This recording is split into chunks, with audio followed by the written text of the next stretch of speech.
আমরা হাতে নিয়েছি আমাদের সর্বভারতীয় আমাদের যে all India state government employees ফেডারেশনের তার ন্যাশনাল এক্সিকিউটিভ কমিটির মিটিং গেছে গত 13-14 আগস্ট। সেখান থেকে সিদ্ধান্ত হয় সারা ভারতবর্ষের মধ্যে যারা শিক্ষক কর্মচারী, অনিয়মিত কর্মচারী,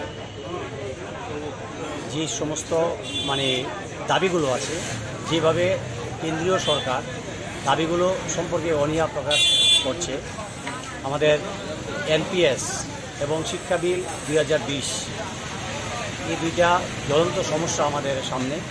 আমরা বিভিন্নভাবে আন্দোলন কর্মসূচি নিয়েছি, সরকারের কোনো নড়ছে না। সেই কারণে আমরা এই 10টি দাবি নিয়ে সারা ভারতবর্ষে 26 তারিখ সারা ভারতবর্ষে আমাদের ডিমান্ডে ছিল।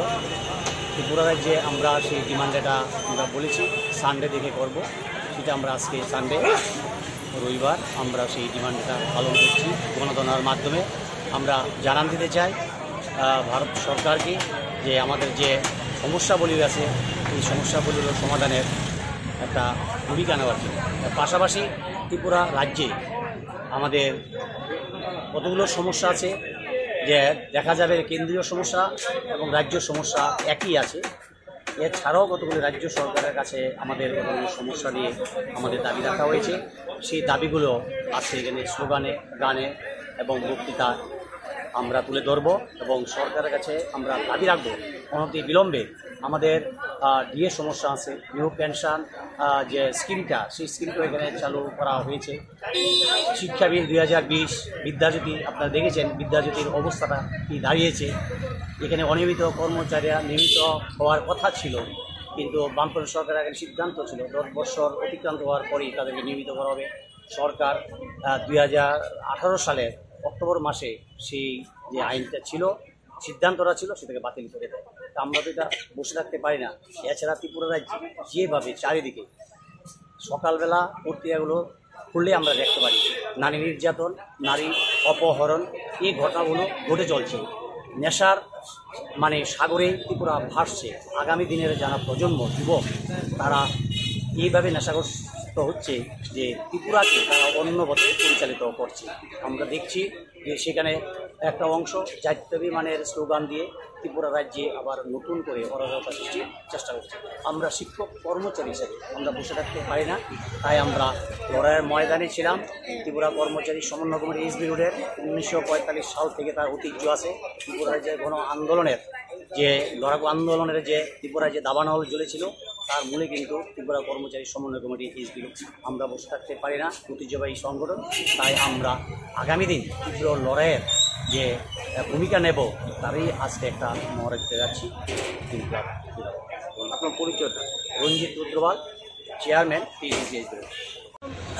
আমাদের ত্রিপুরা কর্মচারী সমন্বয় কমিটি এসবি রোড রাজ্যের শিক্ষক কর্মচারীদের যে জ্বলন্ত সমস্যাগুলো আছে, অনেক রকমের বঞ্চনা, আর্থিক বঞ্চনা, বিভিন্ন ক্ষেত্রে কর্মচারীদের আক্রান্ত হওয়ার ঘটনা এবং সারা রাজ্যের যে আইন শৃঙ্খলার অবনতি, এই বিষয়গুলো যেমন আছে তেমনি আমাদের দেশের মধ্যে all India state government employees ফেডারেশনের ডাকে আমাদের দেশের বিভিন্ন রাজ্যের কর্মচারীদের যে আর্থিক বঞ্চনা এবং পিএফআরডিএ অ্যাক্ট বাতিল করা, এনপিএস বাতিল করা এবং নতুন করে যে ইউপিএস, পুরনো পেনশনের জায়গায় নতুন করে 24শে August UPS united pension scheme যেটা চালু করেছে সেটাকে বাতিল করার দাবিতে সারা দেশে সেখানে 26শে September all India national protest day পালন করা হয়েছে। আমাদের রাজ্যেও আমরা এই দিনটাকে 26 তারিখ থেকে নিয়ে আজকে নিয়ে এসেছি।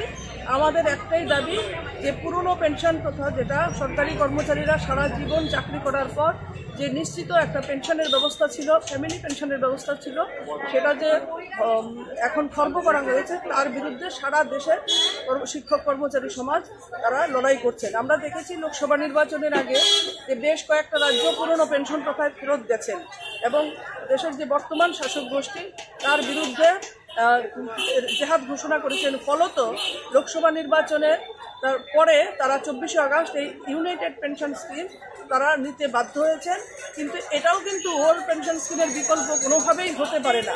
এর জন্যই আমরা সারা দেশের সাথে তাল মিলিয়ে আজকে এখানে আমরা সারা রাজ্যের শিক্ষক কর্মচারী সমাজ এই কর্মসূচি আমরা হাতে নিয়েছি। আপনাদের মোট কয় দফা দাবি? আমাদের জাতীয় দাবি হচ্ছে 10 দফা, আর রাজ্যের দাবি হচ্ছে 14 দফা। Subscribe to Tripura Info and press the bell icon so that you never miss any latest updates and news on Tripura.